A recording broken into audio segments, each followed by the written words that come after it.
উত্তরবঙ্গের একজন জামাতের দায়িত্বশীল আসবার পথে অসুস্থ হয়ে হার্ট অ্যাটাক করে ইন্তেকাল করেছেন। এই দুইজন দ্বীনের কাজে জিহাদের ময়দানে বেরিয়ে যারা ইন্তেকাল করেছেন, আল্লাহ তোমার এই বান্দাদেরকে তুমি শাহাদাতের মর্যাদা দান করো। সবাই বলুন আমিন। ইতিমধ্যেই আমরা দুইটি শোক সংবাদ শুনেছি। দোয়ার জন্য আপনাদেরকে বলে রাখি, একটি শোক সংবাদ হচ্ছে খুলনা জেলার দাগক উপজেলার সম্মানিত জামাতের আমির সহ গাড়িবহর নিয়ে তারা ঢাকায় আসছিলেন। ফরিদপুরের ভাঙার মোড়ে সড়ক দুর্ঘটনায় নিহত হয়েছেন, আরো দুজন আহত হয়েছেন। নিহত মৌলানা আবু সাইদ, তার জন্য আল্লাহর কাছে ফরিয়াদ করে, আল্লাহ তুমি তাকে শাহাদাতের মর্যাদা দান করো, কারণ তিনি দিনের পথেই তিনি যাত্রা শুরু করেছিলেন। আল্লাহ তাকে শাহাদাতের মর্যাদা দান করো। যারা আহত হয়েছেন আল্লাহ তাআলা তাদেরকে সুস্থ করে দিন।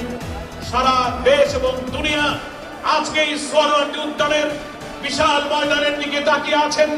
ভাই বোনেরা, দেশি বিদেশি প্রবাসী সমস্ত ভাইদের কাছে আমরা দোয়া কামনা করছি এবং এই প্রোগ্রামের সফলতার জন্য আপনাদের সহযোগিতার জন্য দেশবাসী, রাজধানীবাসী, সরকার, প্রশাসন, বিভিন্ন সংস্থা এবং নগরবাসীর প্রতি কৃতজ্ঞতা জানিয়ে এখন সাংস্কৃতিক পরিবেশনা শুরু করার জন্য সাংস্কৃতিক বিভাগের পরিচালক সাইফুল্লাহ মানসুরকে আহ্বান জানাই।